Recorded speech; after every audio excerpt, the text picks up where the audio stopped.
House నుంచి eliminate అయ్యి బయటికి వచ్చిన మాధురి పలు టీవీ ఛానల్స్కు యూట్యూబ్ ఛానల్స్కు ఇంటర్వ్యూలు ఇస్తున్నారు. హాట్ కామెంట్ చేస్తున్నారు. ఈ క్రమంలోనే ఓ యూట్యూబ్ ఛానల్కి ఇంటర్వ్యూ ఇస్తూ షాకింగ్ కామెంట్ చేశారు ఈమె.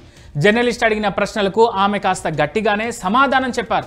బిగ్ బాస్ హౌస్లో పవన్ రీతు మధ్య అన్హెల్దీ రిలేషన్ ఉందని మీరు పాయింట్ చేశారు కదా, మీరు దువ్వాడ శ్రీనివాస్తో చేసేది హెల్దీ రిలేషన్ అని జర్నలిస్ట్ అడిగిన ప్రశ్నకు మాధురి సీరియస్ అయ్యారు. మీకెందుకు మా గురించి అని సీరియస్ అయ్యారు. అలాగే రీతు చౌదరి గురించి ఆమె ఇంట్లో వాళ్ళే నాకు చెప్పారు, పవన్తో దూరంగా ఉండమని, అలాగే రీతు తల్లి ఏడుస్తుందని కూడా చెప్పారు అని చెప్పుకొచ్చారు ఈమె.